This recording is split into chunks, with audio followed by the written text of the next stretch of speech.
What a rude and disgusting billionaire. Does he think he can get away with anything?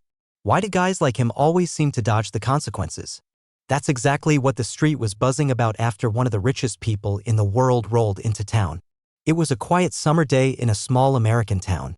The sun was scorching the asphalt, kids were zipping around on their bikes, and the air hummed with laughter and chatter. Down one of the narrow streets where old oaks cast shade over patchy, yellowed grass, 12-year-old Timmy was pedaling his beat-up old bike. His face glowed with joy. He just won a race against the neighborhood boys, and his victory yells were still ringing in his head. But in that moment, everything changed. Not just changed, flipped upside down in a way that Timmy still can't find words to explain. Out of nowhere, a shiny black limousine with tinted windows crept around the corner. It moved slowly, like a predator stalking its prey. Everyone on the street froze. Who was this? Why here? Limos weren't exactly a thing in this town. People only saw them in movies, usually tied to mobsters or Hollywood stars. The car paused at the stoplight, right by the kids playing near the road. After a minute, it rolled forward a few more feet and pulled over to the curb. The door swung open and out stepped a man in an expensive suit, his gray hair neatly combed back, wearing thin-framed glasses. It was Bill Gates. Yep, the Bill Gates, billionaire, genius, a name every kid and grandma on a park bench knows. But what the heck was he doing here, in the middle of this nowhere town? Timmy held his breath, watching as Gates walked straight toward him. The boy hopped off his bike, gripping the handlebars, his heart pounding in his chest. Maybe Bill was going to congratulate him on the race? Maybe even give him something cool, like a laptop or, heck, $1 million?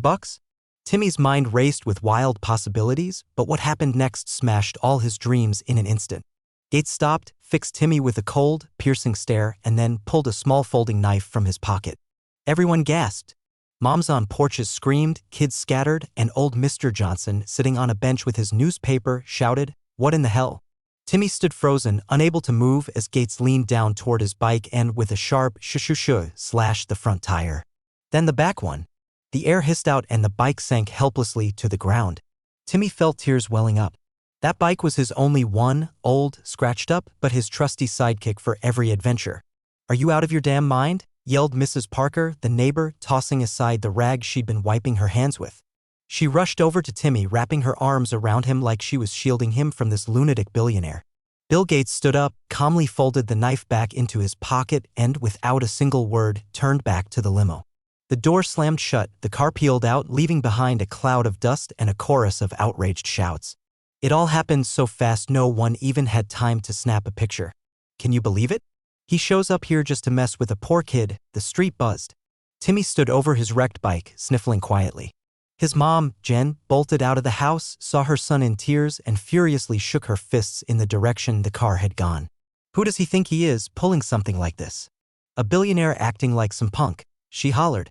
Neighbors gathered around, hugging Timmy, offering candy, and promising to track down the jerk responsible. Someone even whipped out their phone and started recording. "This is what the rich do to our kids. Shame on Gates." Within an hour, the news spread through the town like wildfire. People were buzzing like a kicked-over beehive. "He thinks he can roll in here and ruin our lives," fumed Mr. Johnson, thumping his cane on the ground. "That's Timmy, our Timmy. The kid who's always helping everybody," added Mrs. Parker, wiping away tears. At the local diner, folks were already drafting a petition, "Ban Gates from our state." Someone cracked a joke about calling the cops, but everyone agreed this wasn't funny. Timmy sat on the porch, hugging his knees, staring at his bike, now just a heap of metal and rubber. His little world had been torn apart by one of the most famous people on the planet. Why? For what? Are you also curious about why he did this? Subscribe to the channel, we have many such videos here. And we continue. That evening, Timmy's mom, Jen, sat beside him, gently stroking his hair. "Don't cry, sweetie. We'll figure something out. Maybe we'll get you a new bike someday," she said softly, though her voice trembled with hopelessness. They didn't have the money for extras like that. Jen worked as a janitor and every penny went to food and bills. She looked up at the sky, as if pleading for an answer. Why would Gates, a man who could buy half the world, choose to destroy her son's joy? The town couldn't sleep. Everyone was buzzing about how to punish that crazy rich guy. Some suggested writing to the newspapers, others wanted to stage a protest outside his office in Seattle. Anger simmered, and it felt like the storm was just beginning. But the next morning, everything flipped again. The sun had barely peeked over the horizon when a van rolled up the street. A big, shiny one, with some delivery company's logo plastered on the side. The driver, dressed in a uniform, hopped out holding a massive box and hollered, "Timmy Rogers! Where's Timmy Rogers?" Everyone poured out of their houses, including Timmy and Jen, who stood on the porch, totally confused. The driver plopped the box down in front of the boy and said, "This is from some anonymous sender. Sign here." Timmy, his eyes still red from crying, carefully tore open the tape. And then, the whole street gasped for the second time in 24 hours. Inside the box was a bike. Not just any bike, a masterpiece. Bright red, with a carbon frame, gleaming wheels, and even a little computer on the handlebars that tracked speed and distance. It was the kind of bike Timmy had only dreamed of while scrolling through online ads.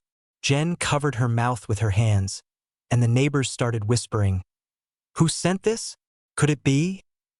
No way. But tucked inside the box was a note. With shaky hands, Timmy unfolded it and read aloud, "Your old tires were shot. It was dangerous to ride. Hope this gift makes your adventures more fun and safer. Bill G." Silence fell. Timmy looked up at his mom, then at the neighbors. "Bill G. That's Gates?" Someone shouted from the back.